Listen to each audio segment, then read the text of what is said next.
Bafana ibambe, Bafana ibambe, Bafana ibambe, yo yo yo esepamu sala Bafana sende kumbuza Winnie Mandela oh esepamu sala Bafana sende kumbuza oh Winnie Bafana ibambene Bafana ibambene Bafana ibambene Bafana ibambene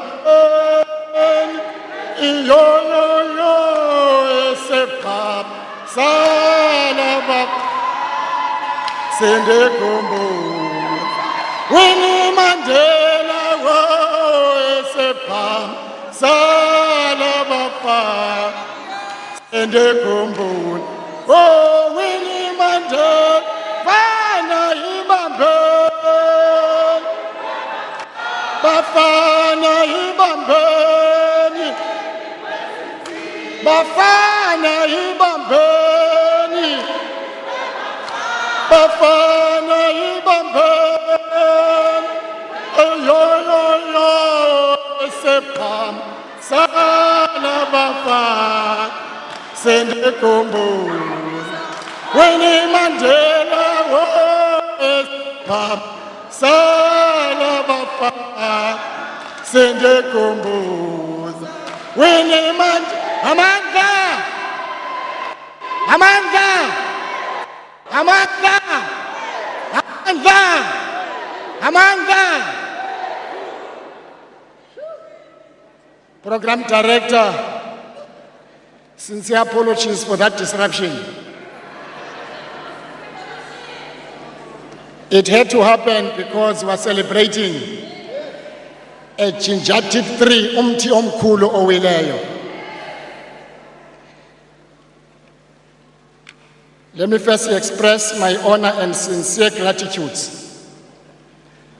for the opportunity to be invited to speak at this historic platform and this historic church. Growing up in Cape Town in the dusty streets of Kwalanga, later Gugulethu and Khayelitsha, I was always inspired as a young man and activist by clergy, both black and white, who stood at this platform and declared apartheid as an evil. I never thought in my life one evening I will come and stand in the very same platform that so many luminaries stood and represented and side by side and fought with people who were oppressed, our people, and declared again the worst evil in the whole world called apartheid. I had an opportunity, if time were to permit, to meet with Mam Winnie on numerous occasions. Given the responsibility given to me with the passage of time by the African National Congress, if Mam Winnie would not have called you, if you were in the Youth League or in the ANC and say, come here my boy, come the Trevor will know this language, that is how she speaks. Come here my boy, come here my son. Now it's not easy because she does not tell you why she's calling you. If you are not a person who does not like criticism, don't go and see Mam Winnie. You may not leave the house in Soweto smiling. But also if you are doing well, Mam Winnie will be the first to say, well done my boy. One of the very few leaders, if any, when I was appointed very young at the time, a job that I don't envy. When I was appointed as a spokesperson of the ANC, she was one person who called me and said, come here my boy. We spent hours at her house in Soweto. She gave me the whole history that Comrade Trevor was talking about. the ANC, the difficulties, her observations and reservations, and her loyalty and absolute commitment to the liberation of this country and its people. I'm making these few remarks because her passing was celebrating at the same time we're honoring the end of a chapter of a dangerous generation. There's a generation that is, her passing is closing a chapter. A generation of dangerous, brave, selfless leaders. That generation is going. I'm sure there are few left. At the same time, we are celebrating a generation that is now at the helm of the movement and at the helm of the country. But what are the distinct features of the generation that is closing a chapter now with her passing? Selfless servants of the people who were not obsessed with leadership position, who had absolute commitment to liberate the people because they understood to be the member of the ANC or to be the leader of the ANC, it meant two things or both. It meant death or incarceration. They understood. To come out to be a member or to be a leader, there's a possibility of incarceration to some small island not far from here and elsewhere in the country, or death, or both. And that is the characteristics of that generation. But we must then say quickly, Father, how do we honor the legacy of that generation?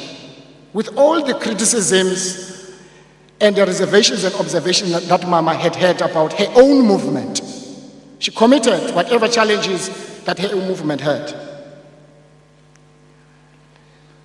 We must honor the commitment of our organization to serve the people. First and foremost, as a member of the organization, you join voluntarily, you must imbue and inspired by the values of the ANC to serve the people. When you sign what Comrade Rose called the oath of membership, you commit yourself to the values and principles of the African National Congress. Mama passed away peacefully on Monday because, having had a number of discussions with her, if I would have time, what Comrade Trevor is talking about, when he came out of Nazareth, she said, I feel that the ANC has self-corrected. I feel my organization has turned the corner. It is now the organization that is reconnecting with the masses and the masses of our people.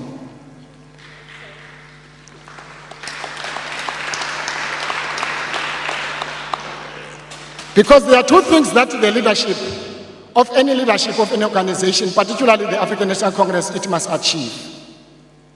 It must do two things that the conference of the ANC has done. It must restore confidence and it must inspire hope. The conference must achieve one of the two, or it must achieve both. And in her own observation and reservations, Mama's assessment is that the 54th National Conference of the ANC has achieved both.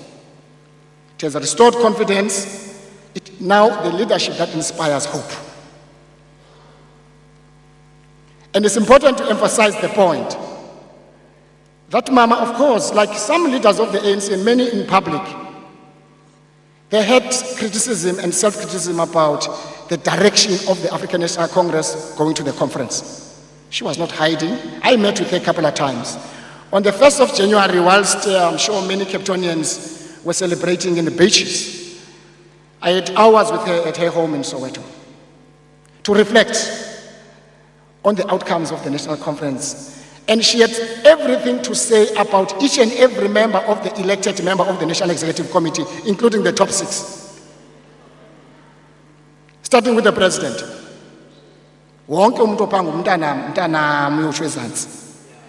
She had everything to say about both in terms of the weaknesses subjectively and objectively. I left that house on the 1st, feeling empowered in terms of what we need to do. The second value of that generation, Father, is a generation that knew that, among other things, when freedom comes and democracy comes, like Owar Tambo says, we're gonna face more challenges than we fought against apartheid, including fighting among yourselves, fighting for nothing else, not about the people, but fighting about positions. I want to emphasize this point. Mama Winnie was not a woman leader. Mama Winnie was a leader.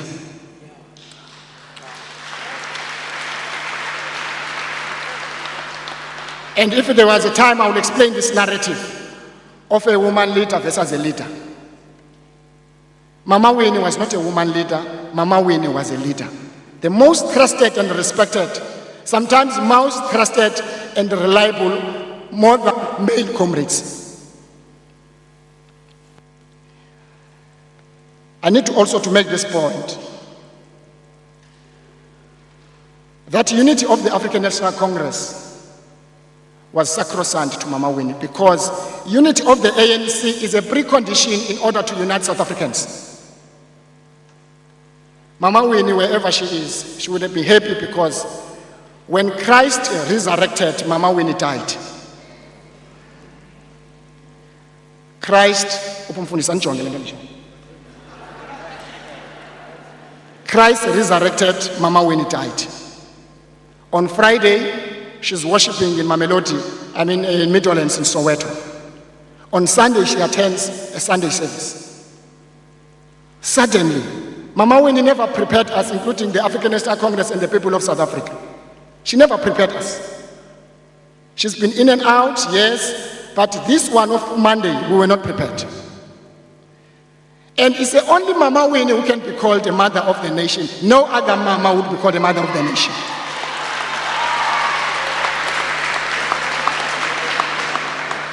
She's a mother of the nation because Mama Winnie is a product of the masses of our people. She's not a fake. She's a product of the masses of our people, and she's a product of the enemy in terms of her conduct. It's the enemy that made Mama Winnie to be how she became. My last point, Father, so that I don't keep you long. The people who are running negative stories, are talking negative about, we don't need to convince anybody about who Mama Winnie was. The millions of South Africans, including those gathered here, they know who Mama Winnie was. Those who run negative stories, they're hiding the fact that they don't want to talk about the brutality of apartheid against Mama Winnie.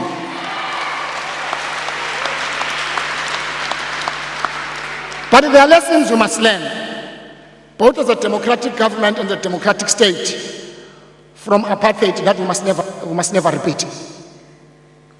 You must never and you can never ban people on the basis of their ideas.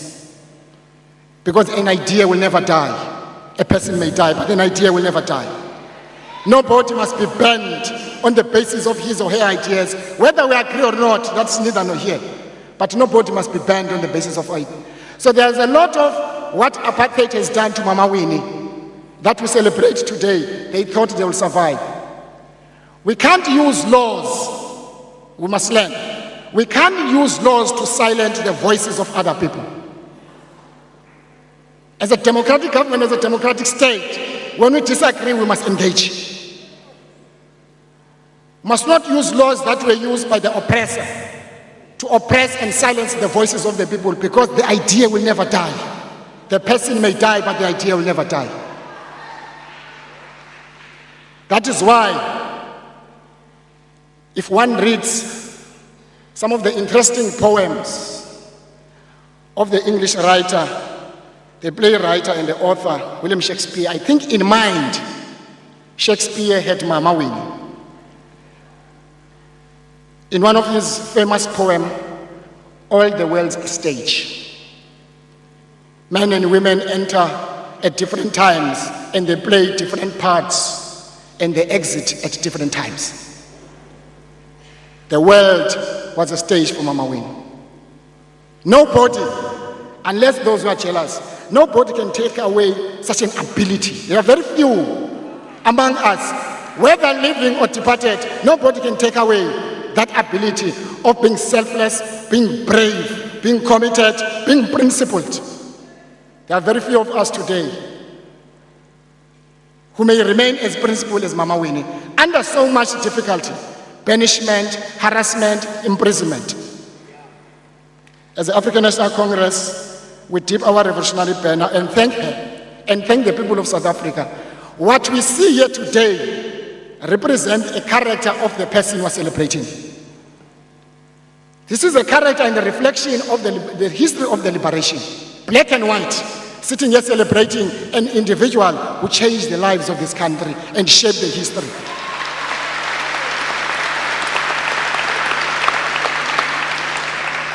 Mama Winnie, on behalf of your organization, on behalf of your president, Silile Ramaphosa, we are here to say thank you very much for your contribution. We will continue to soldier on.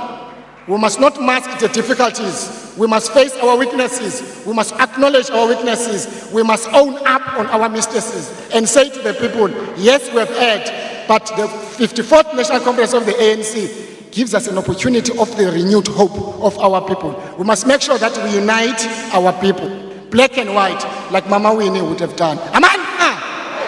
Amanda! Thank you.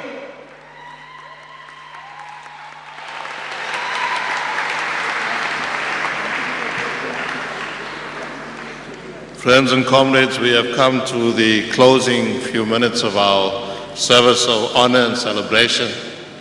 And I ask you to please turn to the section that says a prayer by Archbishop Desmond Tutu. And then during the singing of Liza Lis in Dingalako, I ask that Bishop Michelle, if you are here, would you please come forward to announce the words of the benediction. So congregation, please stand. And we will alternate the prayer by Archbishop Desmond Tutu, and then we'll say together a litany of solidarity. So the first line, the brothers in the house will say, followed by the sisters in the house. And the last line we say together, brothers, goodness is stronger than evil. Light is stronger. Victory is ours. Can we say that together again? Victory is ours. I must say you make very good Anglicans. That is, of course, the memorial service of Winnie Madikizela-Mandela at St. George's Cathedral, the People's Cathedral, as it was known during the struggle. It was a place that played a significant role in the city of Cape Town. It is also the oldest cathedral in